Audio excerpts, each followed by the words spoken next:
the Ordinary Council meeting. Thank you to all. We're now starting with the Health and Safety report. Nick, the floor is yours.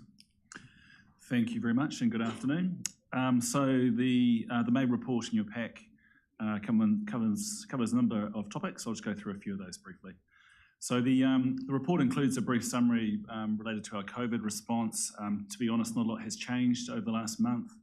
We've got an ongoing focus on reporting and really working safely within those guidelines that the organisation has developed to work within the government's framework. There is a review of that framework due to be announced today, actually, so we'll keep an eye on what comes out of that, if anything, and obviously make sure we remain aligned to its settings. In terms of staff infection rates, as at about 9 a.m. this morning, we've had 156 staff to date test positive for COVID-19. That date commences right back to January 2022, so over the year to date. We saw the biggest numbers really in March, so we have a peak that dates back to March. In April, May and June, the numbers have been more moderate. So in May, for example, we had 31 staff report positive for COVID-19. We are seeing sickness absenteeism at a higher rate alongside the COVID numbers that we've had, probably the highest we've had for the last couple of years, which is not particularly surprising. We know that the last 2 years were quite impacted by both the borders being closed and COVID restrictions in general. And in fact, the numbers we're seeing this year are similar to what we saw back in 2019, and we do see the seasonal peak during the winter months also. The report covers also our work around risk reviews. We've just completed during May a review of the helicopter risk that was undertaken by staff in SPI and ICM with our health and safety team supporting. And those reviews are really designed to check the controls we have in place and make sure they are aligned to good practice guidelines, in this case the aviation requirements. ELT are also due to receive a report on the psychological harm bow tie during July. That'll be quite an important report to receive and will guide some of our work around wellness and mental health in the workplace for the foreseeable future. The reporting of incidents and near misses continues to be a focus. We've run a campaign which Council are aware of to increase our reporting after some concern that numbers had dropped off. And the focus has really been to recognise the importance of those reports, particularly around near miss reporting to avoid incidents that could cause harm to people. We've seen some increased reporting since. We're still trying to build those numbers.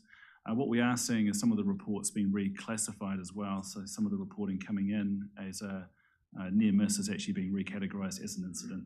So the numbers have been, I guess, reviewed and assessed as we go. In terms of the positive performance indicators, the health and safety team is still working through assessments to the agreed schedule to monitor the health and safety management system in action.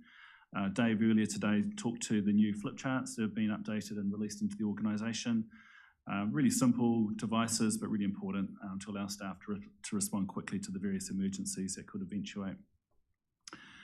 Finally from me today, we haven't had a safety alert issued in May, but you might be aware of an accident, a fatality near our offices in recent days for a cyclist commuting into work. We are going to do some work around cycle safety as a consequence of that and reiterate some of the steps people can take to reduce that risk. And obviously it's a tragic event to have happened in a street that is very close to our building and facilities. But on that note, I'll pause. Thank you. Thank you, Nick. Questions or comments, please? Councillor Nicol. Yeah, on the last item you raised there, I mean, a young person lost their life literally on the street right behind us on the corner of London Street, and the next day there was an accident. They ended up going to the hospital at one of the roundabouts to the left of the street. And I'm just mindful that we made the choice to come into the central city, and we're encouraging people to walk, bike, bus into work. And so I'm just left wondering and asking what else we can do to help put some pressure on Hamilton City Council, who also then put pressure on Wakato Kai to get some funding and to really speed up some of those connected corridors. It seems like something that we can acknowledge and react to, because this could have easily been one of our staff, and under 30 as well. Yeah, so yeah, just really keen to see whether anyone else has some thoughts on that, and whether there's more we could do other than just the education that we can put forward, which I think is a great step. Thanks. Thank you for that. Councillor Husband? Yeah, I was just wondering, and probably to the cyclists as well, do you think, and it's a genuine question, it's not a smart ass question, you know how we've made the roads narrower by putting in all these yellow lines and places where you can't park your cars anymore? Do you think that's made it worse or better? Worse, yeah. Yeah, no, but I'm really interested. I know put pressure on Hamilton, but I'll be interested to know, because in in Morrinsville we've done that, and they did it for a little while, and it created mayhem with the cyclists. So I wonder if it makes it better or worse. Because it doesn't give any room to move as a cyclist if something does go wrong. Yeah. Yeah, no, I just interested, yeah. Yeah, Fred? Yeah, I support where you're coming from entirely, and I think we do need to be having real dedicated cycle lanes to this facility. There's too many staff here at risk. And I mean, even if it requires, like we do in Raglan, that we share footpaths, and that's an acceptable thing, that cyclists and pedestrians know that they're sharing footpaths. It doesn't mean the bikes have got any more right than foot traffic, but it's safer. I nearly took out a cyclist here the same day. Stopped at a roundabout because the traffic was heavy. Cars came in behind me. A cyclist that I didn't realise was overtaking on the inside, and I was making the very next left-hand turn. It wasn't until, of course, I almost clipped him with my rear view mirror as I was turning that way, because he was in a blind spot, couldn't see him, and I veered and carried on around the roundabout and did a full lap. But honestly, these roundabouts and cyclists, I can't see how you can be on a bike and complete that manoeuvre safely. It's dangerous as hell. Thank you. Yeah, so Councillor Nick? Question before as well. We're in a time where we're in a culture where we have designed cities in particular to have cars take the precedence. Yet it is public space that people by human right should be able to walk on quite safely, and some choose to cycle. And I want to make the distinction, obviously, that it's a territorial authority topic, very much so, and it gets debated in other spaces. But it's one where it's really unfortunate, because we're sending a whole lot of messages that this is the right way to go about your life, to take the congestions out, which makes it nicer for all the other road users. But there are decisions that can get made around reallocating road space and around whether you put up the little sticks or whether you paint some green boxes like we have here on Ward Street at the start. That intersection has none of those things. And there are some more permanent ways you can do it as well. And I'm mindful there's that whole conversation that will then be going on at Hamilton City Council, but they are hamstrung also by Wakato Kai not having more money in the funding bucket, which many around this table know very well. But there are, generally when something happens, there are interim controls put in place. And so I'd just be really keen for us as a council to urge for that, to help our staff, not be a repeat of that. If in any way it could be helpful, and also obviously any time that we are advocating to Wakapuchahi as well. So that's right. It's just a point to be made. Thank you. And leave it to them, but we have some opinions to them all the time. This is another one we can have an opinion on. Thank you. Can I float something just because I've got the chair? My thoughts are, you know, I do cycle from time to time and I experience a number of the challenges. And one of the things that to me is the best game changer is not so much painting the roads and making allowances. It's actually about visibility to drivers. So I'm mindful that when we moved here, we had a program that went for a year that gave a half subsidy for people to travel by public transport. What I'm thinking of is that why can't we offer as a council to any staff who are riding a bike a one-off small fee that pays for either a very high-vis vest or one of those they're now quite intense flashing red lights, and they also have a white light for the front. So basically recognising that our staff are vulnerable and offering that as an opportunity, because that makes the difference. If you can see the bike, you're not likely to hit it. So that's just a thing I'd like to, maybe you could comment on that, Nick? Yeah, I think that's a suggestion we can certainly investigate and follow up. I think it's a very constructive approach. Thank you. Any other questions or comments? Yeah, just wanted to support Jen. I support what you're saying, Barry, too, but I think we should do a little bit of work on it, but to decide how best to do that. Yeah. And to you, there's no doubt those cycle lanes, such as what they've done out here, make a massive difference. So that does come up a point in, what's this, the Hamilton East Bridge called? That one there's got a really narrow one, and that's almost too narrow. It's a bit freaky, but yeah. But I mean, hey, this stuff's not reinventing the wheel. It's all been done in Europe for years, so there's plenty of work to work on here. That's the last point on the culture, if that's right, as well. When we give that training, there's a lot of discussion around how cyclists can keep themselves safe, but I'd really like to flip that more onto how the people that are driving the big piece of ton steel are taking care not to hit things like other people that are on the road. Yeah, so if the training could be also for how to drive better rather than how to keep yourself safe as a cyclist, those are two distinct things. And they'll all help with the culture shift in our minds as to what our spaces are for everyone. Thanks. Councillor Teague. Yeah, thanks. I think you make some good points, Chair, about those personal safety issues.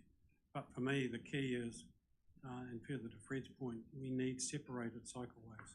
So there's a physical barrier between the car and the cyclist, and frankly, those plastic things sticking up just don't cut it. And that can be like a sort of concrete curb that makes that separation, or a completely separate lane. And that's what's happening in Europe, and it's happened there for decades. In fact, in Paris, when they made this move after COVID, or since COVID, the number of people cycling has increased exponentially because people feel safe to be able to go out and do it. Well, that's the key. We need to actually physically separate the two modes of transport. Thank you. Hugh. Mr. Chairman, I think we should show leadership, and therefore I'd be prepared to move that Waikato Regional Council bans all motor vehicles from every road over which we control. Have you got a seconder, Councillor? That would help with the road toll too. I think that fails for want of a seconder, so we'll rule that one out. So, Stu Husband. Yeah, just wondering, just back to you, Stu, that 30 km or that 30 km/h speed limit drop that they've done around town in Hamilton, taking that one aside as a tragedy, but do you think that would help as well? Having the speeds lower around the cities? Oh, well, yeah, I mean, it's logical. It's gonna, yeah. No, it hasn't helped. Oh, well, I don't know because I don't bike enough in the city, but one thing I will say, if it was your kids riding their bikes to school, your attitude would be very different, and we all suffer from this to just some general cyclist, and so that's fundamentally what it comes to. Oh, look, I don't know, you've asked us. Fair question. So what you're hearing is that there's a range of issues. We've got infrastructure issues. We've got a personal things that can be done personally. My comment was the infrastructure issues do take time. So what I'm thinking about health and safety, we need to move quite quickly in respect of, the fact that accidents are happening. So we need to be thinking about things we can do, and it includes councillors, that we can do for our staff and councillors to make them more high visibility. And I think that's a thing we could do quite quickly, and then have the staff consider that. Thank you, Nick. Is there any other comments before we move on? Can I just make a quick Yep, a comment there. Thank you, Mr. Chair. I just want to let you know that some of the transport staff have heard this conversation, so comments that you've made have been picked up. And as we speak, the director of that team is talking to Waikato District at the moment about our business improvement review, which of course addresses a lot of these things about trying to get infrastructure and operations tied in one PT, but also looking at the mode shifts that we're trying to achieve and regional rating as well. Thank you, Chair. CEO. Quick comment. Yep. I ride a bike 6 days a week. High vis, flashing lights front, flashing light back. Got taken out by a car doing 20 k's, fractured my leg. No road markings in Te Awamutu in the area concerned. So your synthesis is right, and I think we should say to staff, if you ride to work and you come to work without high vis gear, then that's not reducing the chance of you being taken out. And I would support your moot that we subsidise or buy or whatever tail flashing lights, front flashing lights. These new high power LED lights are not cheap, but I would support you in buying that safety equipment or getting a discount rate on safety equipment for people to be even a bit more safe. Thank you. Thank you for that, and thank you for the discussion. No other comments on the report? So up the top there goes the bike. Thank you for that. So I have a mover for this report, please. Yes, moved by Councillor McPherson, second by Councillor Nicol. All those in favour, please say aye. Aye. Those against, carried. Okay, now to Marley, who will present on the order of candidate names on voting documents. And hopefully this will not be a half hour or hour long meeting. It only needs to be 5 to 10 minutes. Marley. Ka pai, 5 to 10 minutes. Right, starting from now. Tēnā koe Chair, councillors, tēnā koutou.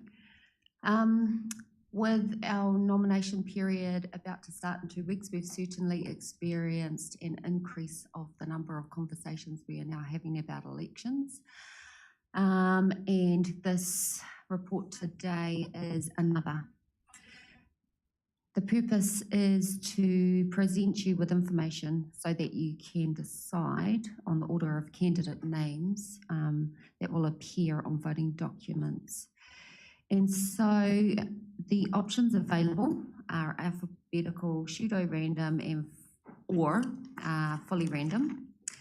And just to give you a bit more insight into what's been done previously and elsewhere, you will see in the report that previous decisions of council from 2013 was pseudo-random order, and then for the most recent 2 elections, council has determined that fully random is the most preferred for this council. Other councils or territorial authorities within the Waikato Regional Council Rohe have all made decisions in regard to what they will do this time round. And you'll see from the report that random is by far the most preferred option, followed then by alphabetical. And the same is the case right across the motu when you look at what all councils have decided to do. With respect, though, to the candidate profile book, it's important to emphasise that regardless of the option you choose for the order of candidate names on voting documents, the order within the profile booklet will be alphabetical. All cost options for the three are the same. And one further piece of information within the report is based on research that has been undertaken by Auckland Council, who have found that Auckland voter behaviour indicates that whilst the order of candidate names alphabetically might have a small impact, the evidence did not support an argument that alphabetical order of candidate names results in unfair advantage to those who appear on a voting document at the top.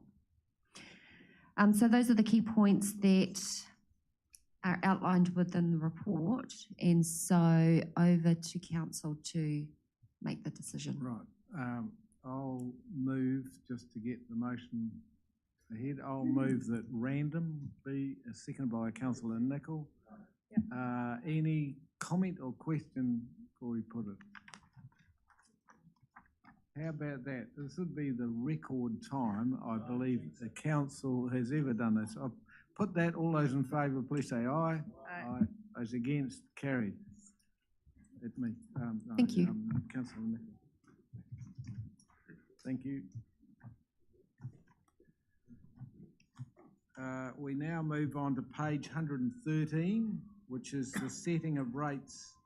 Janine, I don't think you can match that last one in terms of time.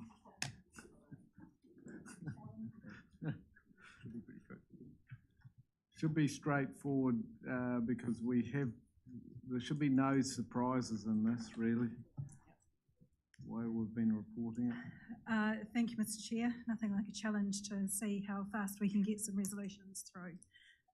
In terms of the report that's in front of you, my recommendation would be to take the report as a whole. Effectively, these are the resolutions required to be set by council to set rates for the coming financial year in accordance with the annual plan that you adopted last week.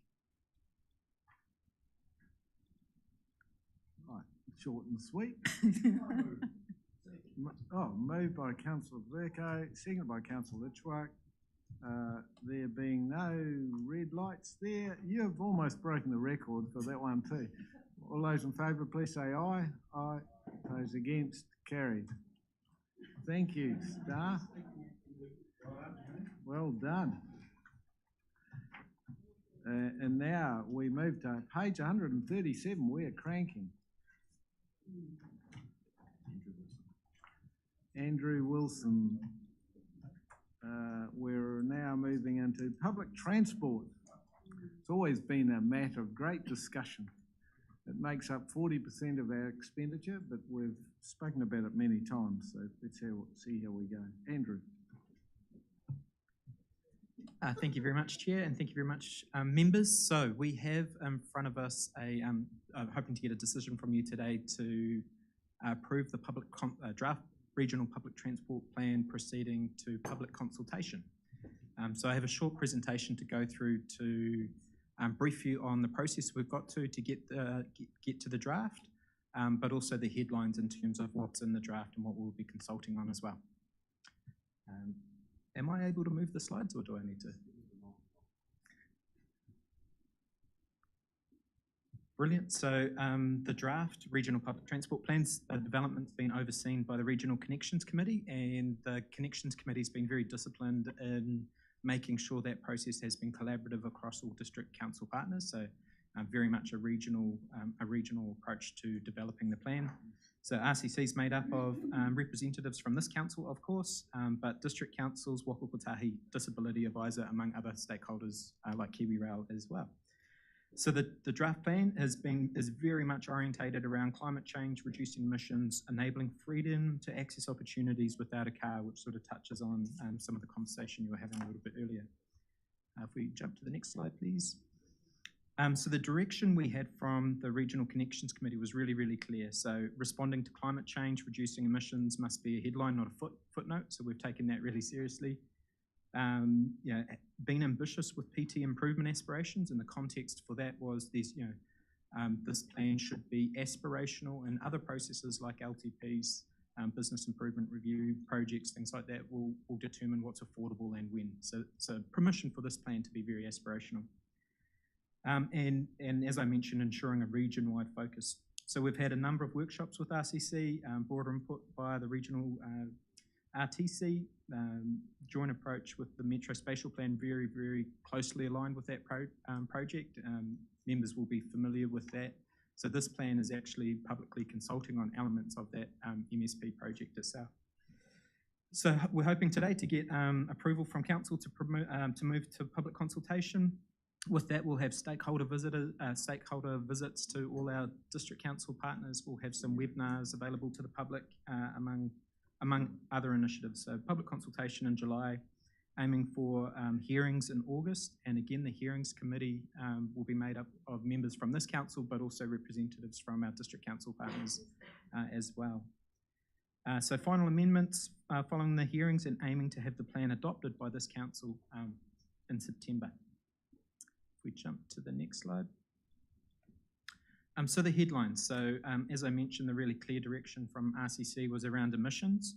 And when you think about public transport, there's two ways we can tackle emissions. One is in the form of how we deliver our PT services, so the types of vehicles we use, whether they're zero emission or not. But the other really big one is driving modal shift. So less use of private motor vehicles, more use of public transport, walking, cycling. So the plan in particular really hones in on these two things, and is very ambitious. So in terms of how we deliver our services and reducing emissions, the plan is proposing to become carbon negative for the period 2027 through to 2050. So carbon negative means we would be sequestering or consuming more carbon than what we produce through the delivery of our services. So that's specifically relating to our vehicles and all the activities associated with delivering public transport services. So a very ambitious goal there, and I'll provide a brief overview of some concepts around how we could achieve that. And then a really significant focus is on what are the network service levels on a region-wide scale that's capable of delivering modal shift over time. If we jump to the next one. So a carbon negative pathway. So we can break that down into some really simple steps. So the first step is just properly accounting for the emissions from our vehicles, trains, public transport operations. We know that we're on a pathway to transitioning to zero emission vehicles. The writing's on the wall for diesel powered buses. At the moment, we really don't have a choice anymore, and that's a good thing. The most cost efficient solution for us is zero emission battery electric vehicles in particular. So even when we transition the majority of our fleet to zero emission vehicles, and the bulk of that can happen from 2027 onwards, just the way our service contracts fall, we will still have an amount of unavoidable emissions. So the concept of this in the plan is to offset that to a point where we can be actually carbon negative, so better than carbon neutral. We've done some costings for what that might cost, and it comes out at about less than 3% of total PT expenditure per annum to get to a carbon negative state. So step 4 is really the maintaining a level of offsetting to really lock in that carbon negative component.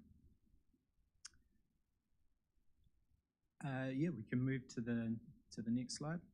So when we start talking about PT, the PT plan outlines network improvement aspirations for the region as a whole, and that can be broken down into particular service layers. So interregional services, for example, the passenger rail service, but more broader than that is one layer. Regional services, connections within and between our urban areas within the Waikato region, and then the metro urban services, so where most of our population is concentrated in and around Hamilton, different services and way of delivering services there.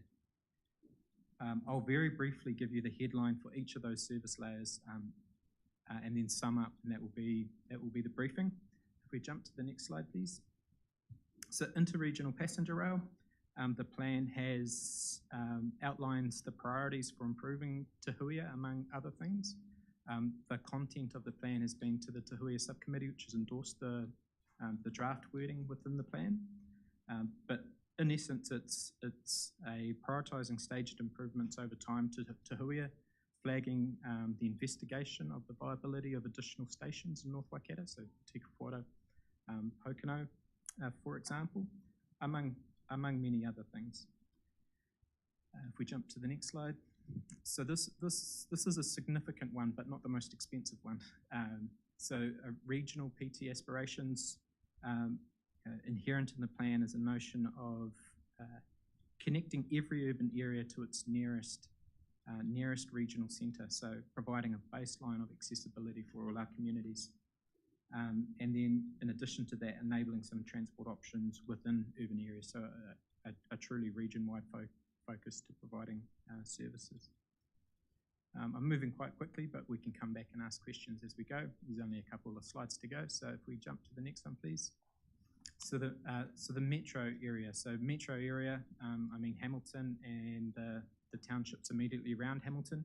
There's about 300,000 people in that location now, and population, it's one of the fastest growing locations in New Zealand, you know all of this. It's also one of the most car dependent. So there's been a really significant work program underway in partnership with the City Council and others, being the Metro Spatial Plan, which has been endorsed by the Future Proof Implementation Committee and this council as well. So the plan really picks up on those components and is quite explicit about what a network structure, PT network structure, service levels look like over the next 15 to 20 years for Hamilton, sufficient to transformational in terms of how it might influence how our urban areas evolve within that area over time. But at its heart is a network capable of offering people freedom to access opportunities, whatever those opportunities might be, anywhere within our urban areas without a car. If we jump to the next slide. So within that, if we were to implement all of those aspirations, we can sum that up into a cost estimate over time. So, many of these things are quite significant. So it's a 30-year implementation sort of horizon. What it means in terms of expenditure on public transport is an increase from about 36 million per annum, which is roughly what we're spending now, to about 140 million per annum over a 30-year period. So bearing in mind that population is forecast to increase over that time, to help put that into context, we allocated into a per capita expenditure rate. So that means a per capita increase of about, it's spending about $71 per person in the Waikato per year now to about $225 per person in the Waikato.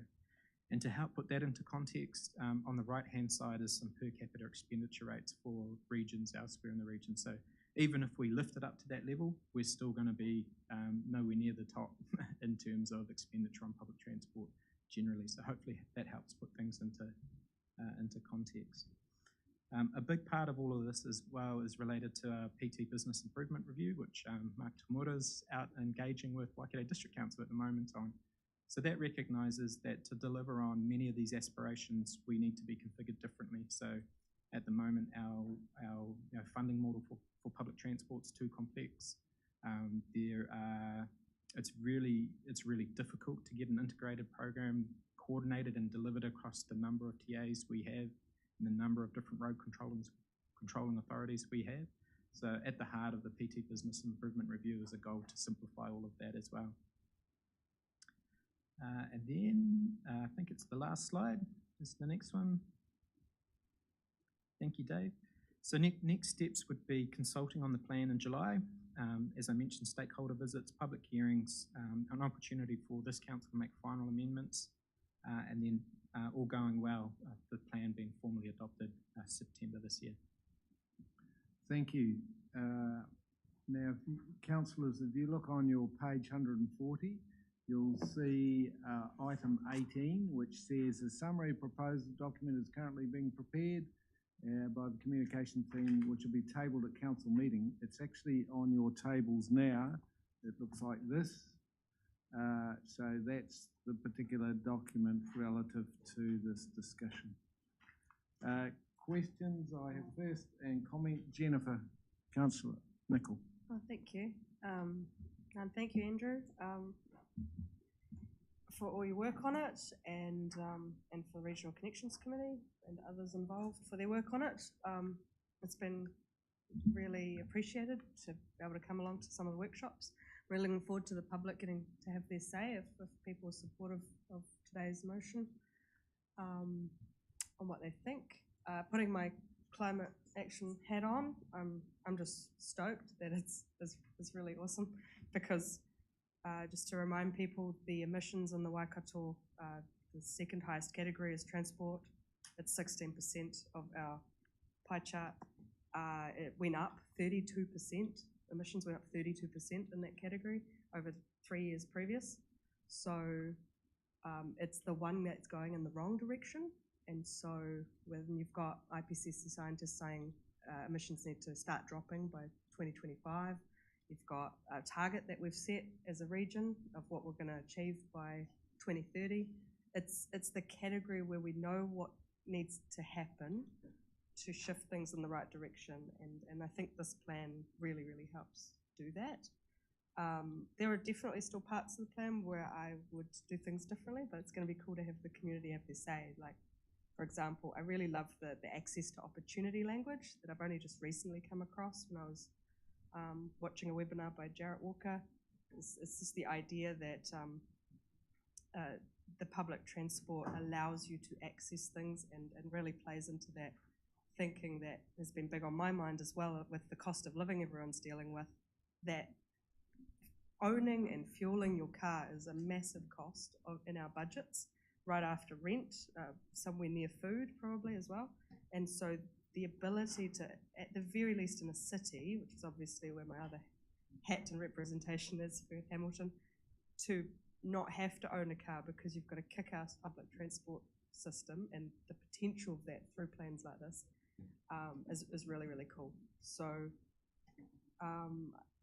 yeah, and on top of that, we were talking before about safety. I mean, to get more people onto public transport not only makes people that still are in cars have a much better experience, having less drivers in their private vehicles also increases that safety aspect for the other road users. So thought I'd sneak that in, but yeah, I'm really happy to second this if someone else is happy to move it as well.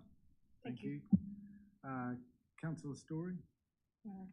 Thank you, Andrew, for your report. Appreciate the level of detail that you've gone into. Just a couple of questions that really center around this this goal of net zero emissions from 2024 and emissions negative from 2027. Just some clarity first off with the carbon offsetting that's going to be required and how you intend to do that offsetting and where?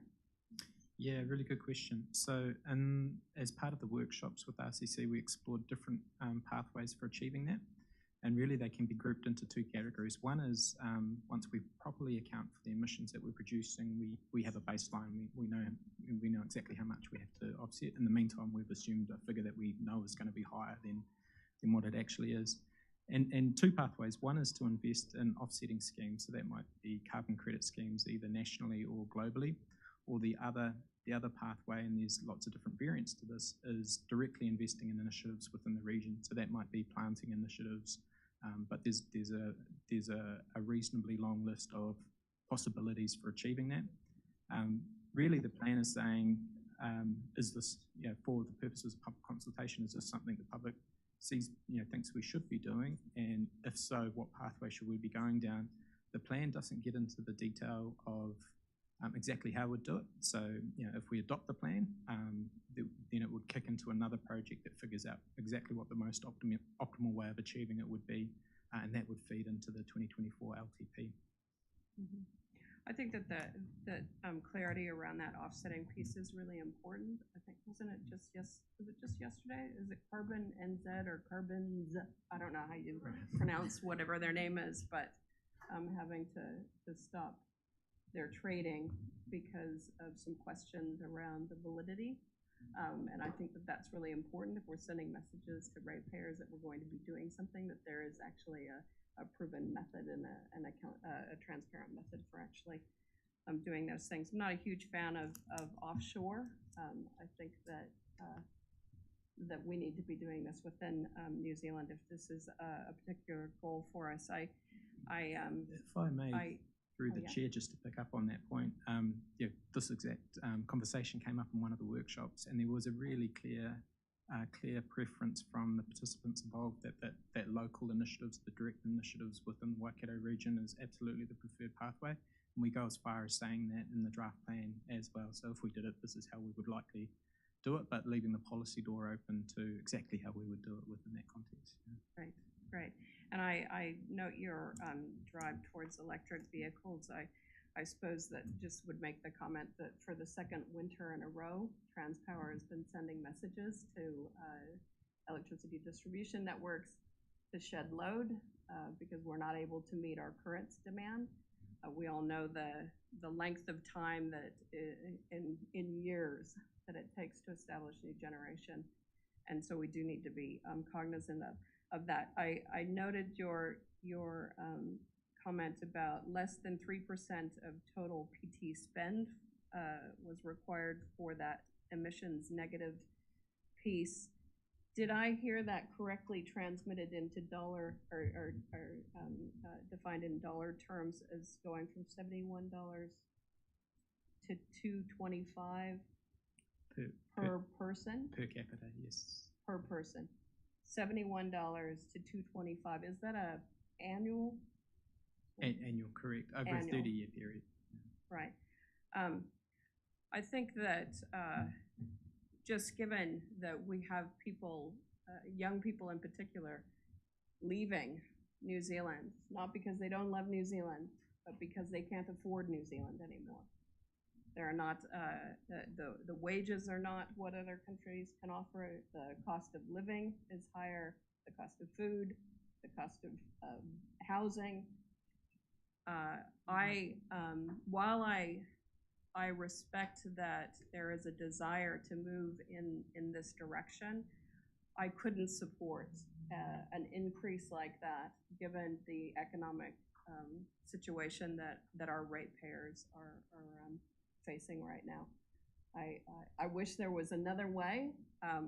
I love ambition, but ambition that makes daily life unaffordable for our ratepayers is not something that I could support. Thank you. Councillor T. Yes, thanks for your report, Andrew. I think you summed it up really well, having sat through the operations on the committee. But in the absence of Chair Angela not being here today, I'd like to move the motion on page 137, and I'd like to reserve my comments until there's been further discussion. Fine. Next is Councillor Burko. Andrew, you're changing the funding mechanism from what it is at the moment through the territorial authorities to a regional rate coming in there. You then say that the rate is going to go from $71 per capita to $225. When are you going to tell the people of South Waikato that their rates that they pay through the territorial authorities at the moment that are probably $10 per capita per year will be increasing to $225 per person in South Waikato per year, and that will pay for the Hamilton bus network and the Te Huia train, by and large the two most expensive parts of your plan? Yeah, so a couple of things. I should clarify that the figures, the $71 to $225 are gross figures.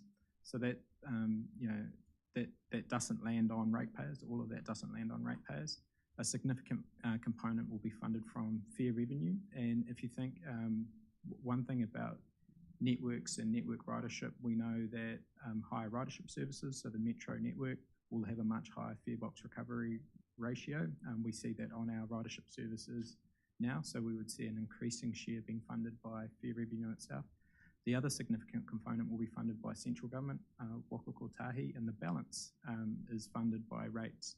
So if you think about it from a ratepayer's perspective, it roughly, it doesn't necessarily, but it roughly works out to be a third, or put another way, for every ratepayer dollar that goes into it, another $2 is coming from somewhere else. The second part of your question around, South Waikato, I think a really good question. So the figures in this plan are just averaged over the entire regional population. It doesn't mean that that's how the rating will actually work. If indeed that progresses, that PT Business Improvement Review, in the next stages of that, we'll figure it out, and an input into the next LTP will certainly be a lot of discussion and debate, I would imagine, around how that regional rating model will work and how it's apportioned to different parts of the region. So, in principle, where service levels are higher, you would expect that cohort of the population to be paying a higher share of that. Yeah. Thank you. Councillor White.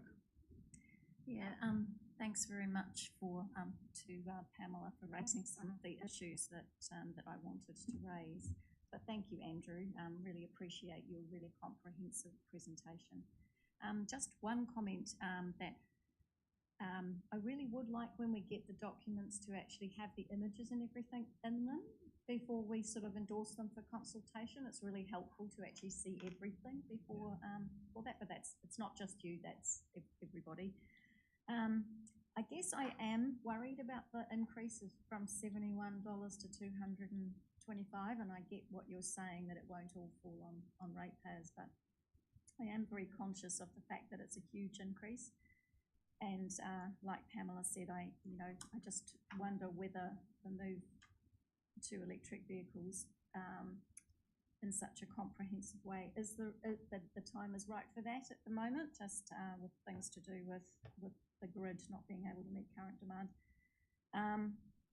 So yeah, I guess my question is, you've got current PT expenditure on per capita basis with your comparison of all of the other regions. But do we actually know what the other regions are doing yet? Have we got any of those figures in terms of what their projections are in terms of spending? So no, we don't have them at hand, but that would be a really interesting question to chase down. So you saw Let's Get Wellington movie in the news regularly. That's really significant increases in public transport expenditure, and it's not about delivering public transport services, it's about unlocking all the benefits that enables in terms of urban form, a whole range of other things, which affects costs in other ways, right? So the way we build urban areas at the moment in particular, but we probably couldn't imagine a more expensive way to do it. So it's not like if we don't do this, we avoid a cost. If we don't do this, we realise significant costs, but in other ways, and it falls on different balance sheets. But there obviously are, you can choose some things over others. For instance, when you're talking about offsetting or whatever. I mean, I guess Absolutely. You do have choices around what you decide to do as a strategy. Yeah, absolutely. Yeah. Okay. Through the chair, if it's okay, you've a question about the grid and power supply. Yeah. So we've been doing quite a bit of work looking into what's required to enable our fleet to transition to zero-emission vehicles, including investigating power supply. And one of the things we've found is delivering PT services with zero-emission battery electric vehicles is highly complementary to the grid. And the reason for that is our vehicles are out doing their tasks during the day. We charge them overnight when the demand is lowest. And the other really interesting insight is when we have, we're going to need to be looking at depot facilities. And if you think about zero-emission vehicles, we need redundancy in terms of power supply to ensure reliability and provision of service the next day. So with that redundancy of supply, there's opportunities to be more complementary to the grid as well. So we will need to store an energy source in some form, potentially hydrogen or battery storage on site. And in times of short power supply, we can put that back into the grid. So highly complementary in a number of different ways. Thank you. Can I just ask one other question? So I guess I'm just wondering, so that was quite helpful what you said about the demand lowest tonight, etc. But if all of the regions did the same thing that we're doing, has anybody actually worked out what projections there might be in relation to what demands that might create? I'm not, and whether that's sustainable? Yeah, really good question. I'm not aware of a national view of that. Okay. Just before I go on, I was talking to Mercury just last night, and their capacity at Karapiro is going to increase within, I think it's within a year or 18 months. They've been working on a new generation to go in into their power stations at the Karapiro Dam, and it's going to increase the output by 30%. So it gives you an idea, and they're also working on other forms of energy that are going on. So that's interesting. So comments now to Fred. Yeah, you said this was the cheapest option. In terms of the regional aspirations or the? Well, for the ratepayer. As Pamela's been pointing out, you know, the $200 charge, or, you know, approximately $70 if everybody contributes. And you mentioned that this option is potentially the cheaper option, and it is more regionally connected. And I imagine, you know, look, just far reaches Kawhia. You know, if they're going to get a $70 increase in their rates per population, it'll be cheaper for them to share and fill up a tank of diesel than to pay that, you know. So you really got to think about affordability and who's going to use it. If we had the option for a hospital run where there's people needed to go and it was coordinated and organised and a van did that, then I'd be very supportive at a subsidy type fare, but across the board, it's, you know, there's things that have just hit me, I'm shaking my head at, which is things we've got to come to accept in living in a green world, because we currently have taken the cheapest option, and that's burning coal and oil, and we're not going to be able to survive. But you know, recycling food scraps is an extra $79 per year per ratepayer just for Raglan. I'm just going, oh my God, you know, and it just keeps adding up and up.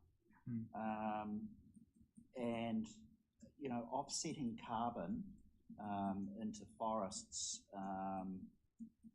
you know, that's not going to amount to big all either, because there isn't that much carbon utilised by buses, the amounts of time, you know, compared to traffic. So I don't think we should get too hung up in that, but it's a nice gesture. Yeah, again, affordability and really being more strategic in who are these services for and how we can organise it better, because people off the West Coast can't afford that. Yeah, thanks. I feel like we're getting a bit hung up on what the per capita cost is going to be in 30 years' time, which I think's a bit, if I've understood that right. Yeah. Yeah. It's in 30 years. 30 years. 3-0. Yeah, absolutely. So in behind this is an enormous amount of work that's particularly happened in the Metro Spatial Plan. So a really significant program in its own right, and it's got detailed costings in terms of network, how networks might evolve over time, and most of the cost associated with PT service delivery is really in that metro area. So delivering rapid PT transport lines. We've got a pretty good view of how that can be phased in over time. And the phasing is governed by provision of infrastructure. You know, literally some corridors don't exist. So if you think of the Eastern Transport Corridor on the eastern side of Hamilton City, that's not even built yet, so we can't deliver services, ahead of that. So when you factor all these things together, it really is a 20 to 30 year development timeframe. And so, we can sum up in today's dollars where we think that leads us in 30 years' time, and that's that $225. So, adopting or endorsing this plan doesn't mean we're going to jump to $225 per capita tomorrow, but it is signalling to the public that, hey, this is a direction of travel, and there's multiple plan iterations, multiple LTPs, multiple end plans that will happen in that. It's very hard to get your head around when we have to forecast a long way out, but if you all remember, the average price of a house in Hamilton was 150,000 30 years ago. And the incomes were sort of, you know, it's very difficult to get your head around what things are worth in 30 years' time. So we shouldn't get hung up, as councillor said. So that's just my comment. Yep, sure. Have you finished, Stu? Well, let him clarify, then I'll finish.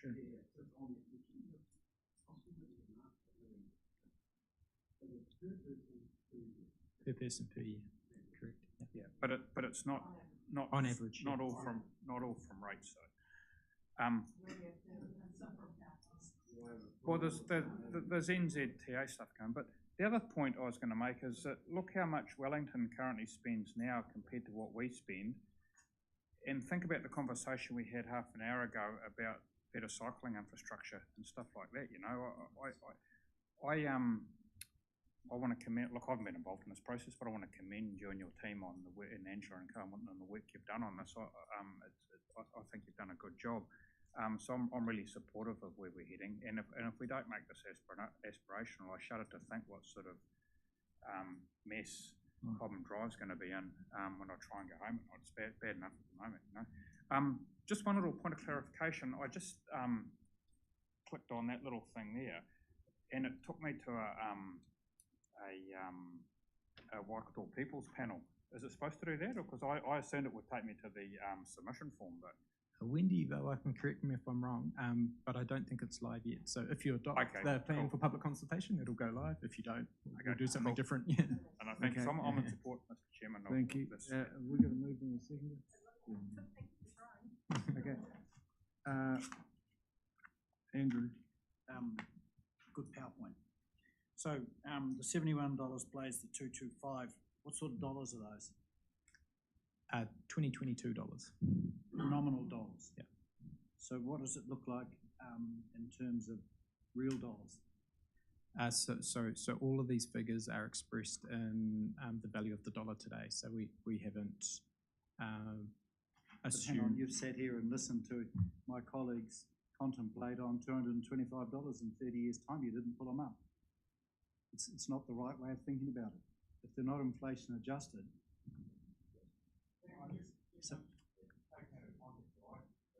So my question is whether it's nominal or real. That's the first question. The second question is a group of us, 4 of us, actually met with the chair of the Climate Change Commission some time ago. His exact words were, "We won't plant ourselves out of trouble." So I took from that we will have a rational approach to afforestation. So my next question, I guess, is someone, I think it was Councillor Burko, said, or it might have been Councillor Lichbach said, a good gesture, because I think that's all it is. So what tree are we going to plant and where? Because if it's pines, we don't want them in the King Country, thank you very much. I'll tell you why. Because if I don't want to be a part of a council that's signing up to a program that's going to be planting trees that's putting our sheep and beef farmers in your and my area in jeopardy. So here's the thing. If he comes to us and says we're going to plant trees and there's going to be offsets, then he needs to be ready for these questions because I'm giving you some very strong feedback. If it's pine trees, we don't want them in the King Country.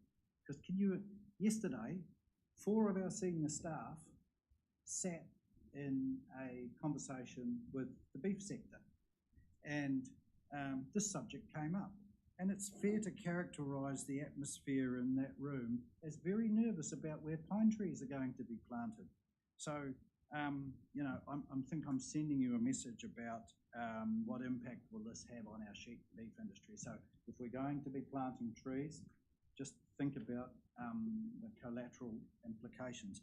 Final comment, you said that these buses can store power and then we'll be able to pull it back out of the grid. So I've been doing a lot of research on this subject recently because I'm thinking of buying an electric car.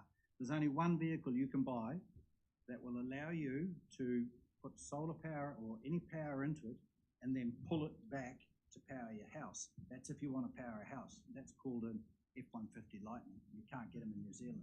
None of the other people that are providing these electric cars allow that sort of functionality yet. What you've described is the holy grail. If we can put power into those buses, park those buses up overnight and then suck the power out of them, that's pretty impressive. So, do you think we're there? Have we got that technology now? Councillor, I think this would be useful. Could the CEO make a comment, please? Look, I think my new vehicle, which is a plug-in hybrid electric vehicle, I understand you can put the power both ways as well. Sort of vehicle is it? Mitsubishi Outlander. I don't think so. We'll be buying one then. Through the chair, I'm happy to pick up on those points that have been raised. Yeah. So a couple of things. So dollars, real or nominal. So I'm just repeating the things I think I need to cover. The dollar figures, planting, pine. What's the assumptions and behind the work that's been done to date, and then the grid question. Those are the three. Yes. Okay. Brilliant. Thank you. All right. So in terms of dollars, there's certainly no intention to mislead anyone. So these dollars, it gets quite complex, right? And it's already quite reasonably complex. So I genuinely didn't want to confuse anyone by escalating costs over time, because then I'd have to communicate that as well. But we can do that work. So all of the dollars you see here are dollars, expressed as in the current value of that dollar today.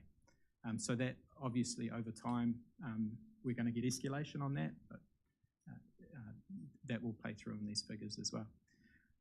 Planting. So the work that we've done has assumed if we went down the track of planting to offset. First and foremost, it's not the notion. The notion of we can't plant our way out of trouble. 100% agree with that, and that's something we've picked up on as well. So first and foremost, it's about reducing the emissions that we're producing. So in terms of how we deliver PT services, that's wrapped up in terms of the zero emission vehicles and doing things in relation to that to really drive down the emissions we're producing directly. But also, the second part of that is creating networks and service levels strong enough to attract people out of cars, which offers further emission reduction potential from border transport. In terms of, I should clarify two things. One is when I was talking about integration with the grid, there's two aspects of it. So one is integrating a reserve energy supply that's not situated on buses. So if we had in association with the depot facility, so whether that's battery storage or storing energy in the form of hydrogen that can be converted to electricity, or whatever the solution is, that's on site, that's on depot, that's not on bus. That's a redundancy. So if we have disruptions to the grid, we can still power our vehicles and deliver services the next day. So that absolutely can be integrated into a grid. It was just this week, I was talking with suppliers that are setting up similar sort of depots in Australia at the moment, actually, and looking to have a presence in New Zealand, and they're very confident about that. And they were also very confident about the ability to integrate battery storage on buses as well. I'm less convinced that that's a useful thing, but they were very convinced that it's technically possible. So what I'm picking up is just a general view that there's been a lot of homework done and a lot of effort being put in here, which speaks to Councillor Kneebone's comment and to Councillor Nicol. We need to move along. Andrew, you've still got your light on there. Have you got right? Councillor Teague. Yes, thanks. Just responding to some of the comments. First of all, I agree with Pamela that I'd be less keen on offsetting overseas. It should be local. But there's always the option of planting in natives, which goes to Andrew's point. So there was one question I didn't cover off. So all of the work we've assumed is planting in natives and planting on marginal land. So steep hill slopes, that type of thing. So the other comment I heard was, we had some issues with power shortages, and this would be a problem if we transition to EVs.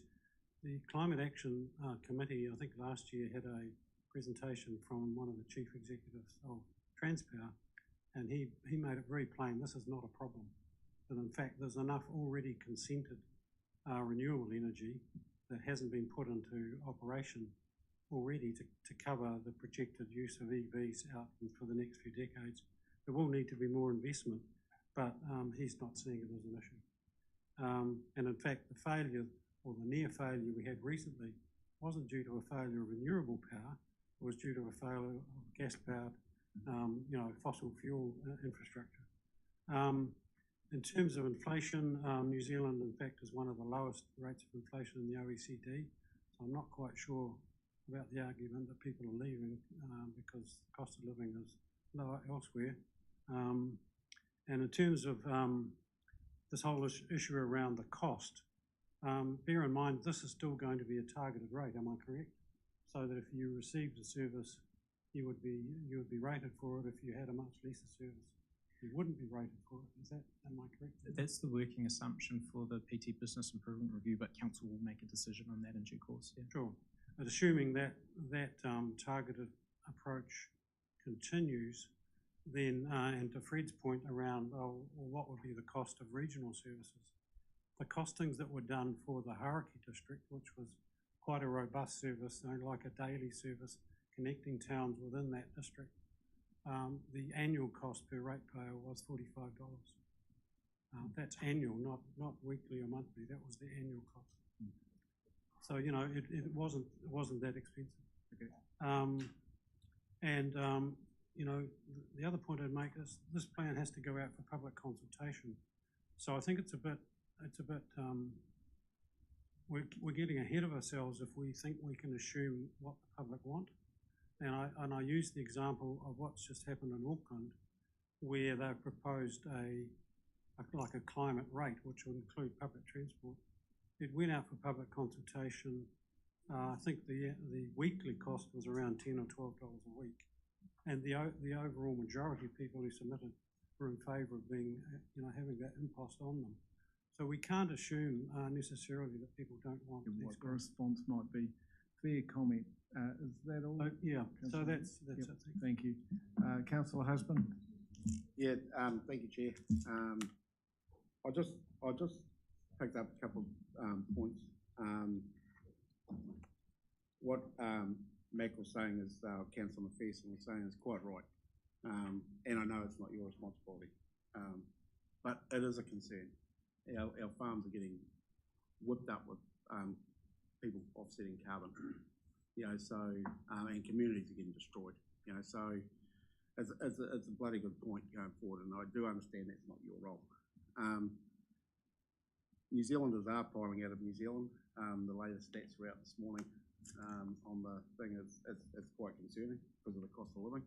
So, and it's young people, not old people like me. It's young people piling out, the people that we need to keep. So, when I hear things like this, I feel like I've wasted 9 years of my life. I really do. I just $225 per capita, and we actually sitting around here and think that's okay.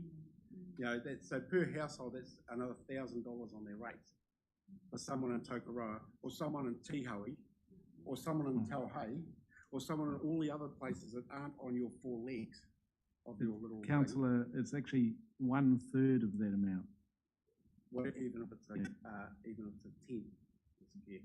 in 30 years, it's going to add up to a lot of money. And I just don't. And we're saying, I'm sorry, I've been around a little longer than that, Mr. Chair, like yourself. I've seen Tauhei pump. I've seen Muggeridge's pump. I've seen all of these things that we thought we'd do for $20 or $70, but it's ended up costing a fortune. And yeah, everything. And so I get really nervous and concerned that we're not breathing. I know for a fact we don't have the support of the mayors in South Waikato and Matamata. Happy to show the text. I'm concerned. I'm really, really concerned that we've just taken this away, or we've just convinced the territorials or whatever we've done to rate for regional transport, and then bammo, we're going to come in with this hammer. So I just think it's a no-brainer to vote against this. Yeah. Councillor Nicol, final comment, please. And then Councillor White. you can wrap it, just make it quick. I'll be quick. A lot of young people are going overseas to places with great public transport, just going to say. The costs, I said there were a few things I would have changed about the plan, but I didn't come to the right meeting to say it. And the inclusion of this in particular, these costs, was one of them, because obviously it can lead to some confusion. And I think it's incredibly difficult to predict what will happen in the future around our community's desire for public transport. If we had to meet some of the emission targets, it'll have to increase by even more than what that might be, potentially, or it might be less, because we have other crazy things happen, like the COVID pandemic, that we couldn't have imagined sitting here now. And so, but one thing I know very well from the emissions work and the climate work, and that is that cities must lead in the public transport space. That's where the majority of the transport emissions are. And so I'm feeling really, really confident about the fact that Hamilton will need a plan like this to help send the message out of the direction that we're going. So thank you again for your work. Thank you. Right, Kathy, final. Just following on from something that Stu said, and that was just, have we actually tested this with the TAs? Like, have we actually asked them what they think about the aspirations, the methodology, and, whether they think that there is going to be greater uptake of this as a result of this kind of work? Because yesterday. Okay, so because no answer from my. Sorry. Please have my answer from the person. I'd really like to know. Yes, an appropriate question. We have an answer from staff, please. So yeah, three components to that. One is there's been representation from district councils via the RCC, so input from elected members through those channels. We have started stakeholder visits, testing these exact things. That's the purpose of the public consultation process. So we've visited some councils through the, if the plan is adopted today, our aim is to get round every territorial authority and any other stakeholder that wants to see us as well. But we've certainly got most councils lined up in diaries already.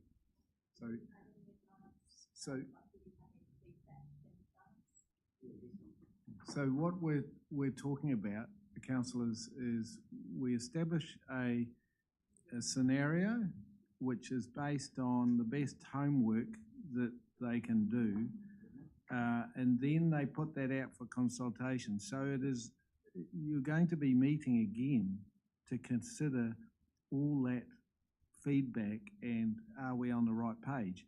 And as you've heard from another councillor, sometimes the feedback you get is quite different from what you might expect. So I'm just saying we are going to a consultation phase. We're not bearing something where it's not able to be manipulated or changed. So, yep.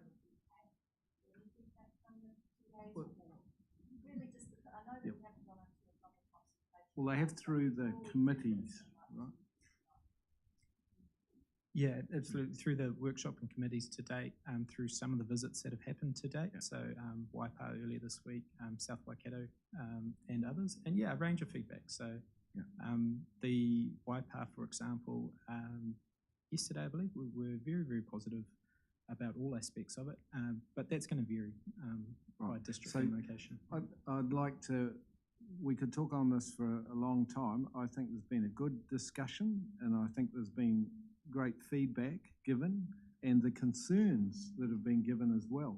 So what I'm really interested in is how those concerns will emanate from the consultation. And, I'm really looking forward to seeing what we get back. So I have a mover and a seconder, I understand. So I'll put the motion. Dennis, I'll override because where we're at. So I'll put the motion. All those in favour, please raise their right arm because there might be a few people against, please. This is for consultation, so we'll just have staff record it.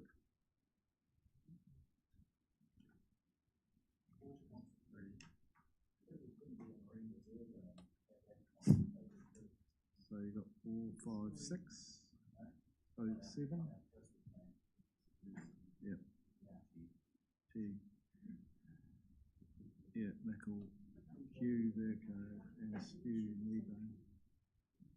That's 1, 2, and Fred, which one? Well, more of that's right. And against, please. 1, 2, 3. 2, 3.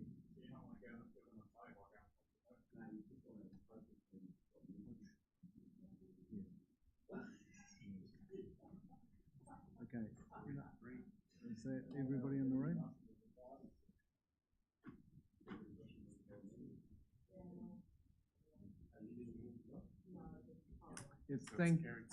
It's carried, declare it carried 7-3. Thank you for the discussion, and I've no doubt division's recorded. I've no doubt the discussion is going to be taken on board, and we'll be certainly considering those items when you come back. But thank you for all that work that you've done. Thank you. Now, we've got to a couple of other things happening, some in public and then some in public excluded. So I'm looking forward to councillors getting through this work, because I think it's important we have the councillors around the table for the valuable discussion that we've had so far and continue that going forward. Thank you for the rest of the meeting. So we now have, yes, that's why I'll crank it along, because we do want your inputs in all these quite important matters. So with that in mind, I'll make sure people have a speaking right and stick to the point. Greg, we're now on page 206. Happy to move, Mr. Chair. Mover and a seconder, Councillor Husband, Councillor Verco. Any questions of staff? I'd just like to start by, this is a complete no-brainer. Anyone who's been here this whole triennium I agree. understands that Muggerages got the funding, didn't get the funding, don't need to go through it. Agree. Let's just put it through. Right, so this is just a killer project. I'll put the motion. All those in favour, please say aye. Aye. Aye. Against? Carried. Got to be quick. Did you say? I'm moving it along. Against? You could be against. Yes, you could record it against. You want to keep the project going? No. Right. But you record it against if you wish. Are you happy? Right, not recorded against. Okay, we now move to the amendment to the council resolution. This is integrated catchment. The amendment to the council resolution with respect to Natural Heritage Fund. Give it a second. Meebane and Husband. Any discussion? It's just rewriting the wrong. It's all just good. Fred, do you want to talk to this one? We'll get the light. We'll allow him to speak. I'm not giving him the light. You're not going to give him a light. Okay. But I'll regurgitate what I've said again. Apologies to council, but communities, when it comes to value for dollar and the work that they do, I don't think it's been acknowledged sufficiently by this council in not topping that account up, keeping that account topped up, so we can continue to support all those other groups that are missing out on doing this work. Message heard. Thank you. So, thank you, councillor. I'll put that motion. All those in favour, please say aye. Aye. Those against, carried. So we now move to Waikato Wellbeing Project, and Karen's going to join us. Thank you, Chair. Afternoon, councillors. Actually, you'll recall Harvey Brooks, Executive Director of the Waikato Wellbeing Project, here to update you on the progress made in the 2 years since Waikato Regional Council and Well Energy Trust entered into a partnership to establish a backbone organisation to support Waikato communities to work toward achieving a defined set of wellbeing targets. So, Harvey, I'm going to hand over you to provide a brief presentation on progress to date, but also to share some of the thinking you're doing looking forward to the future for local government. Give you this one. I've got it. Thank you, Karen. Kia ora, Mr. Chairman and councillors, and thank you very, very much for the opportunity to be here. I've got a bit of a presentation, and I don't want to drag you through that too slowly, so I'll move with reasonable pace, but please just hold me up if there's anything you'd like to discuss, and I've got a bit of paper to hand around to you. How many slides roughly? I think around about 15, I think was the number. We'll be cranking through those. Yes. Carry on. Yes. So I will move with pace and stop me if you want to. Now, Right. have you got your finger on the mouse? Lovely. We've got the control. Yes, that's right. He can just go to the end if he gets bored. So look, you're probably familiar with the purpose of the project. I won't dwell on that. It hasn't changed at all in the 3 years or so that the project has been around, and it's on the wall there, so we can go to the next slide. Just to reinforce the attributes of it, this is a community-led project with a global alignment through the Sustainable Development Goals. One of the key attributes that we've tried to focus on is it being bottom-up and around building connections. This is not a top-down strategy policy-led initiative, and it's about supporting communities and leveraging their resources. And the two words at the bottom there are really the most important in terms of what we're trying to do. We're trying to facilitate insight into the root causes of our wellbeing challenges as a region, and then facilitate breakthrough for those. However small and slight that breakthrough might be, but breakthrough nonetheless. Next slide. How we work, basically 3 components. There's the Waikato Wellbeing Project team, which is me and one other, and then a series of contractors supporting us through project teams. Kaitiaki Advisory Board, which is a group of 9 individuals selected through an open process, co-chaired by Mike Rolton from Vinnie's and Delwyn Abraham, who was selected through a process facilitated by Wakato Tainui on behalf of Waikato Māori. And then Manutaki, who are our outcome leaders, if you like, for each of our Sustainable Development Goals. And those are people in and of the community who are the voice of wellbeing, and people like Jen here is one of those. And then they connect with communities. Next slide. Now, I'll just quickly hand this out. Karen, if you can hand them this way, and Jen, if I can give you one of these and hand them on. Councillors, you won't be able to read this on the screen, which is why I'm giving it to you in hard copy, but this is our 1-page business plan. And so I will just quickly start to take you through that now. It starts with our vision, which I've already told you. Our kaupapa as our Sustainable Development Goals on the left-hand side. Our targets are the colourful boxes along the bottom, which haven't changed since the project was launched by the Prime Minister 2 years ago. And then what I want to focus on in a second is the right-hand slide. So if I can have the next slide, please. So as has always been the case, we have aligned the project with the United Nations Sustainable Development Goals. Now, we aren't religiously connected to those. They are a practical way of thinking about different divisions of the environment and wellbeing.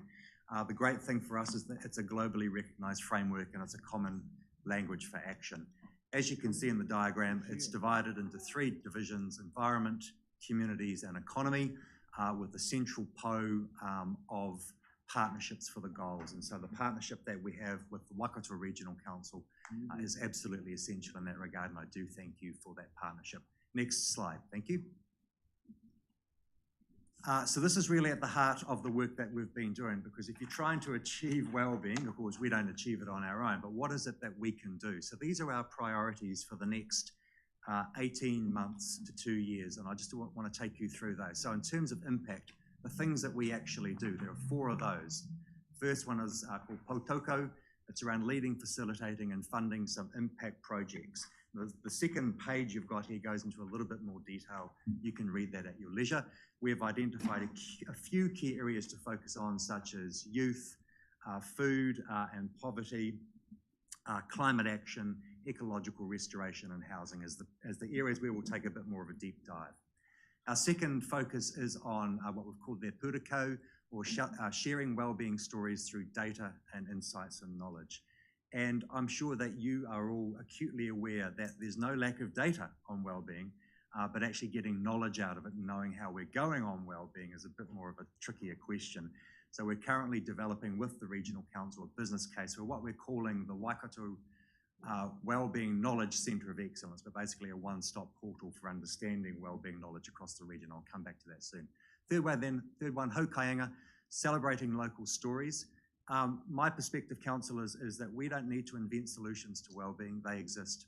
There's thousands of them. There's tens of thousands of them just in this region. What we need to do is find them and profile them and share them, and you're all involved with those as members of your community, but so often They are undiscovered and unsupported and untold, so we can tell those stories. And the fourth one is waha, using our voice to advocate for positive change. So having found out all these amazing things and understood wellbeing and what could make a difference, how do we use our voice along with others such as the Regional Council to advocate for change? The lower bar there, effectiveness, is how we work as an organisation to do this. So there's just 5 areas, 4 or 5. First one is supporting my board to function effectively as a board. The second one is joining resources for key competency areas. We can't do this on our own. We need partners. The third one there, whakawhanaunga, is around having the relationships and the support and funding to endure. At the moment, we are a limited time project in terms of the funders that we have. We would like to endure and continue. The fourth one there, mana, partnering with Waikato Māori around shared opportunities, recognising that iwi and Māori have very, very clear strategies on wellbeing, and we need to do our thing to support those as well as coming up with our own ideas. A key point for this council, the po on this diagram, we've simply called Waikato, and it's about supporting the Waikato plan and the Waikato Spatial plan or spatial strategy that will come from that. The Waikato Wellbeing Project doesn't write strategy, it doesn't do planning, but we as a region need it. We need to know what the future looks like, so we're looking to this council to work with us. We'll work with you on that partnership. Next slide. You can think of us as a social impact lab. There's an author called Zaid Hassan. His book is there. You can pick it up on Amazon. What is a social impact lab? Well, social meaning solutions through a social and bottom-up process, impact initiatives that make a real difference, and laboratory, a place where evidence and insight and prototyping and experimentation is encouraged. We're not a silver bullet shop. We're not trying to come up with one-shot wonders, and we're not pretending we're always going to be right. What does he say these labs do? Well, to quote him, they bring together a diverse, committed team and take an experimental prototyping-based approach to addressing challenges systematically, that is at root cause level, and keep going. That's it. So that is in effect the purpose of the Waikato Wellbeing Project. Next slide. I will actually move quickly through this, but just to give you an example, when we look at the Herald headlines such as this, police shocked at youth caught in failing shopping centre burglary. Now, it's easy to be outraged and sort of get angry about what causes the youth to do this and get on one's EB and have a bit of a rave. But what we're really interested in is what's the root cause of that? What's actually causing this to occur? And we can think of this as something which some people call a complex or a wicked challenge, because the root cause for it is not immediately evident. The language wicked is a bit distracting. It's not morally bad. It's wicked in that it's incredibly difficult to understand. It's the difference between throwing a rock into a pond and throwing a live goose into a pond and trying to predict what's going to happen. So we're interested in these complex challenges, such as that one there. Next slide, please. With the time I've got, I won't actually dwell on these because they're just basically analogies of complexity. But as I said, we're trying to get to root cause, and I can come back to those, Mr. Chairman, if I need to. Next slide, please.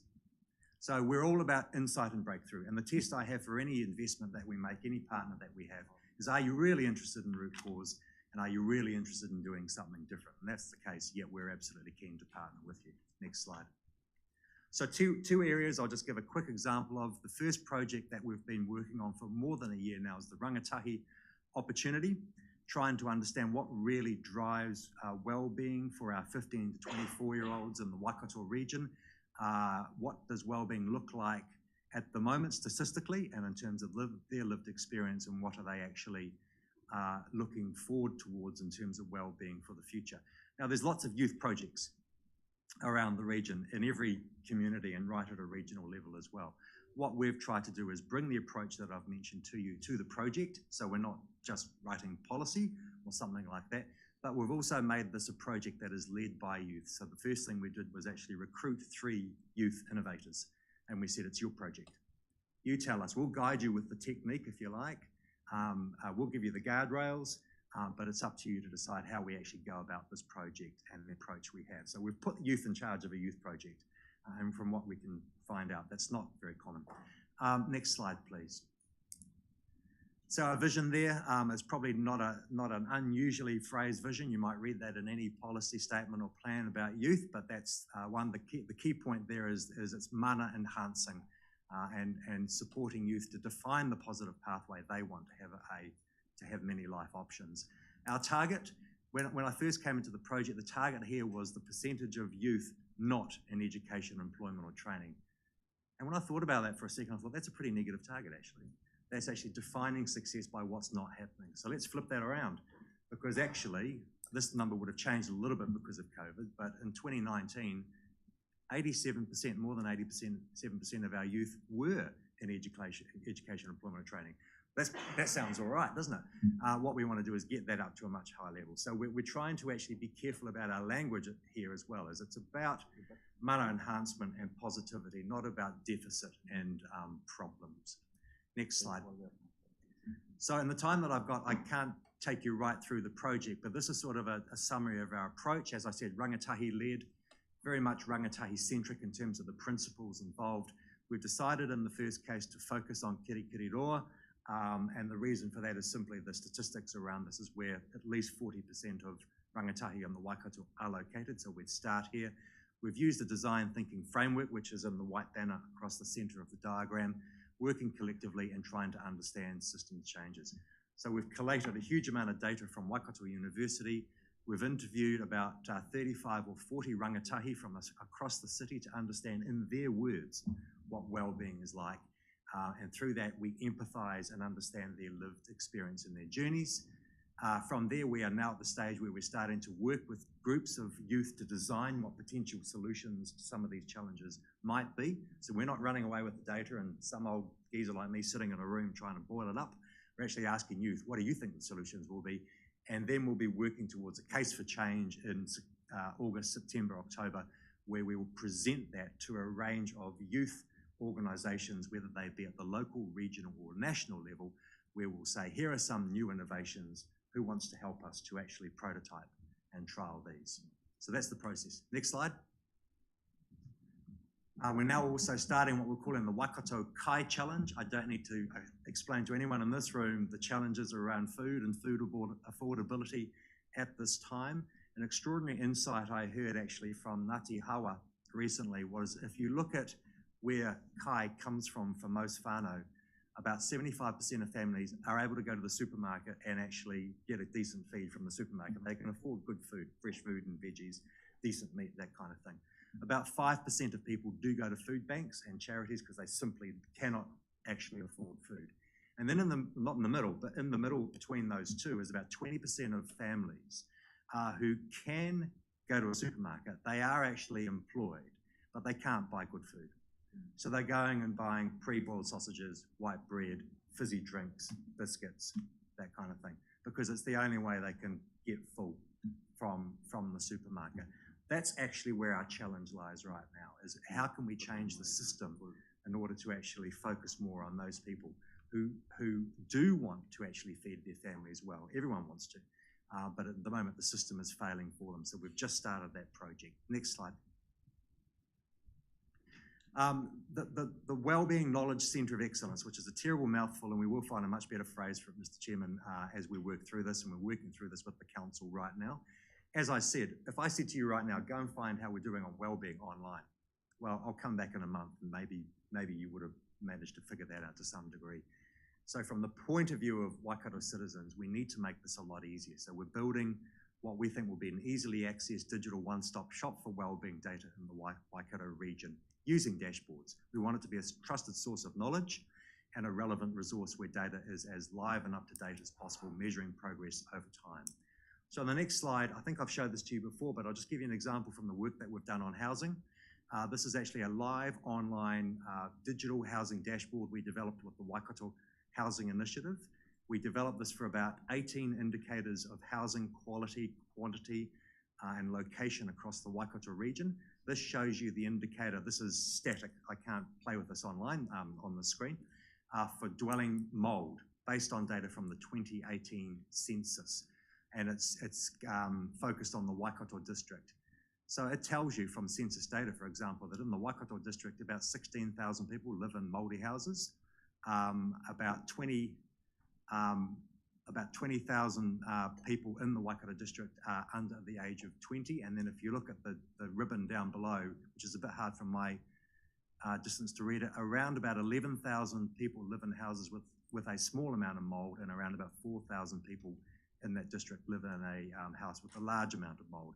And you can click on every one of those coloured areas, which are SA2, statistical area units from census, and it will tell you exactly how many people are living in those areas with mouldy homes. And we've done that for 18 indicators. Now, what we want to do is actually do that for every wellbeing indicator in every part of the region, and do it as soon as we can. Next slide, please. So that just brings me on to strategic context, and this is something that you as a council would have been talking about extensively. So I'm coming into this less informed than you are, but with a real interest in it because we're all here about wellbeing, or whatever we want to call it. Next slide, please. So the context there, won't read it out because you're very, very familiar with all the things that are going on. I would just say, as an outsider looking in terms of local government, it's not just about government-led and legislative change. It's an opportunity, I think, for the Waikato to improve its wellbeing ecosystem, to create better impact and better value for everybody. Next slide, please. I thought, what is the Waikato wellbeing ecosystem? If you try to draw it, what do you get? So this is a rather rough attempt, but the dark circles in the middle are various sectors who have a role in wellbeing. Yourself, the Regional Council, philanthropics, community organisations, business, iwi Māori, local authorities, central government. And then there's a whole range of organisations, basically sort of the principal of reasonable scale wellbeing organisations in the region. And I'm sure everyone of you can tell me at least a dozen that I've missed. The point is, it's a very complex system. And if we think about local governance reform by just focusing on local authorities, the 11 coloured wheels, plus the Regional Council, I almost feel like we've missed something. There's actually so much outside local government or outside the immediate core of local government that has so much to do with well-being. So if we're going to think about how we improve well-being in the Waikato or any region in New Zealand, it's not just about rearranging the pieces around local government. Actually, it's about the whole system and how well the whole system works. Next slide, please. So I see three opportunity scales over time. The first is the next 6 months, which coincides with local government elections and decisions that you and your successors will make about committees, projects of the council. And I think there's an opportunity for us to have a conversation about the arrangements between the Waikato Wellbeing Project and the Waikato Plan, especially the project aspects of it. And I'll explain that a little bit more detail in just a moment. Over the next 2 years, I think there's an opportunity, given that complex ecosystem, for us to think about how we better coordinate and gain value from various Waikato wellbeing entities, because there's lots of them, and you're a funder of lots of them. And then over the next 5 years, I think through the broader governance reform, depending on that happens, I think we can look at how we contribute to a national social innovation network. So I'll just quickly, Mr. Chairman, say a few words on each of those and then I'll be done. Next slide, please. So the Wellbeing Project and the Waikato Plan, and I must say that I think the Waikato Plan does amazing work. It really does. I'm really a big supporter of it. But if we think about it, the words, the Waikato Plan, it's more a project these days than it is a plan. It's much more project focused on doing things. My expectation, and again, you'll know more than me, is that the strategy and plan aspects of the Waikato Plan, the plan itself, will probably be replaced by the regional spatial strategy that is anticipated through the reform of the Resource Management Act. The reality at the moment is at a project level, there's been a convergence of the Waikato Plan and the Wellbeing Project over the last year. And that's in terms of operating models. So the Waikato Plan also now talks about incubation hubs, systems focus, seeking insights, social impact lab, just like the Wellbeing Project. And also in terms of priority areas, there's a focus. Both initiatives need funding and support. They both operate relatively lean, and often they involve the same people. So out there in the community, there's a bit of confusion about who does what. The Wellbeing Project has a partnership and funding agreement between this council and the Well Energy Trust, and the relationship and the coordination of the project and the Waikato Plan are central to that. So councillors, I think there's an opportunity over the next few months to talk about how we better integrate these two projects together. Next slide. Beyond just us and these various other wellbeing entities, there's lots of organisations doing great work and they all contribute towards wellbeing. As I said, they're often the same funders, the councils, government, philanthropics. And each time someone creates a new entity, additional operating costs get incurred. A new chief executive, a new marketing department, a new data person, a new iwi relationships person, and so on. So there's real risk of duplication here, both in terms of outputs and services and also in terms of back office support and overheads. So the question that I'm laying on the table, I think, for consideration is not just are our local government organisations set up for purpose into the future, but are our various wellbeing entities around the region also well set up? And can we get more value out of those by doing things differently? I'm not suggesting crashing them all together into one super entity. I'm just saying, can we get more value? So I think options could include further integration, perhaps co-location and hubbing, sharing of back office functions, etc. But I think a few of us need to put up our hands and actually say, yeah, we're up for that. We're actually up for doing these things a little bit differently. Next slide.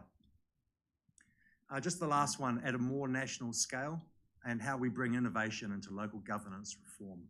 So questions on my mind: how do we embed locally driven innovation, design and delivery into the local governance system?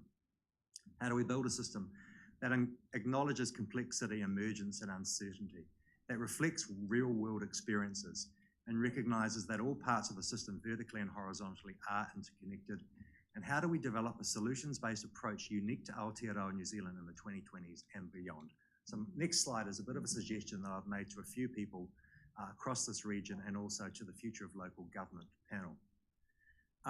There are sort of social impact labs in almost every part of New Zealand operating in various ways, but not operating in a coordinated, integrated fashion. Maybe what we could do is facilitate a network of those labs across Aotearoa that really start to address some of these big challenges that we have. Could they be a core part of the new structure of local government aligned to the new units? Could that further enhance collaboration between local and national government? Could each of these have their own distinct and aligned areas of expertise in complex social, environmental, economic and cultural challenges? And can we build on existing models? You might have heard of the Southern Initiative in Auckland, where they have something called the Auckland Co-Design Lab, which is, if you like, a protected function co-funded by local and national government, which does these things. And is there a link here to CoLab? Because when I look at how CoLab's evolving, even its word, CoLab, says that they are moving into this space as well. So I think there's an opportunity to think about how we bring this all together. Harvey, I'm done.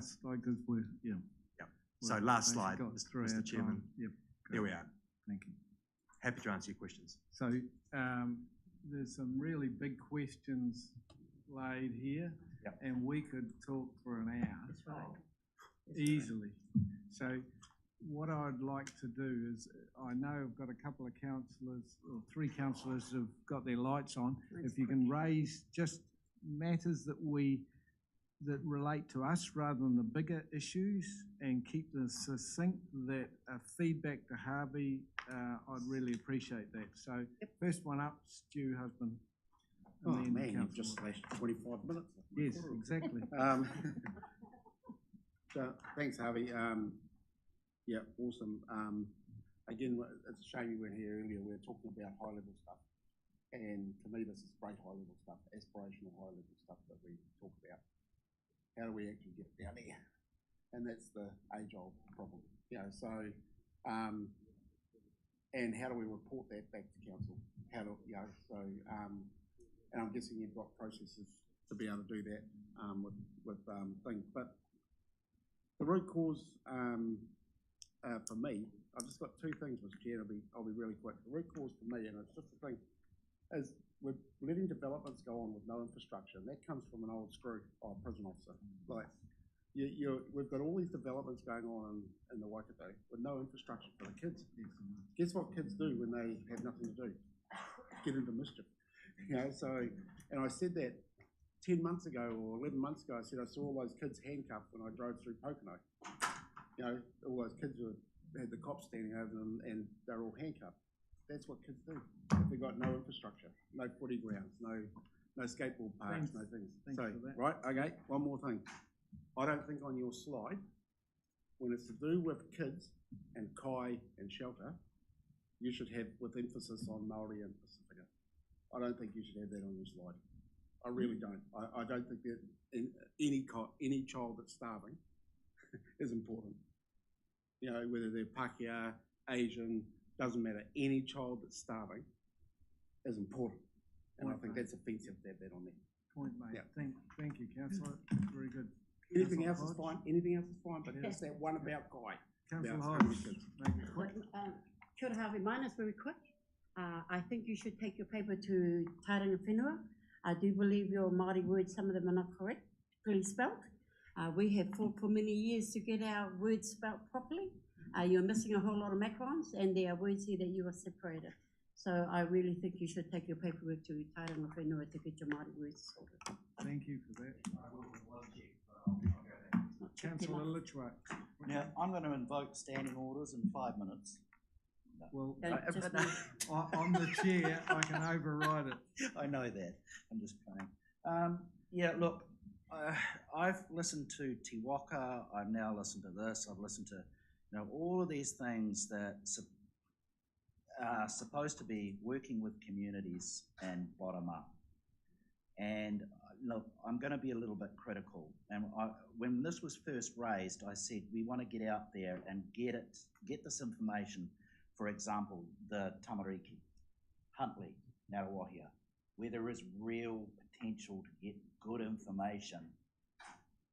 Hamilton, living in the city, if you can afford to, it's a whole different thing. The kids are not the same. Although, we've got to commend we aren't getting ram raided and things, and 30% of them are going to school. Okay, the point is that when we attempted to do bottom-up work with this council, as in community restoration and working with communities to create employment opportunities, to improve their catchments, to work with city and rural people, to improve all of those things. And as proven again in Whaingaroa, crime rate went down where we lost a policeman, How can we reinvent what we squashed as a council that meant so much to communities, reinvented? Because by doing this, you're stimulating youth employment, pride in place, economic gains, improvement to biodiversity, water quality, and bringing rural and urban together. I want to do it again, and I want to see it bottom up. Thank you. Thank you. Have you got a brief, I'm pressed for time. It'll be very short. There's one item that we must get through before 3 o'clock. And if I have to, I will actually adjourn this meeting and we'll go to PECs and then come back. So just be aware, councillors, I want to move quickly. Thank you. Very, very quick. I noticed your comment about mouldy homes. Yes. And there was a Habitat for Humanity report came out yesterday, which said maybe 42% of households are worried about dampness. The best thing we can do in that area is our Sustainable Homes Eco Retrofit program. And I know Karen is, and others in the local government sector are trying to convince the minister to give us an exemption. If you haven't already done so, could I ask you and your networks to lobby the minister in that direction? Thank you. Thank you, councillor. Thank you. Councillor White? Just a very quick comment, and that is just, I really like what you said about achieving good outcomes in the wicked problems, because we do have some really wicked problems. I guess my concern is just that quite often we spend a lot of time and money on the bits that are slightly easier, like the developer, gathering the data and producing the dashboards and things like that.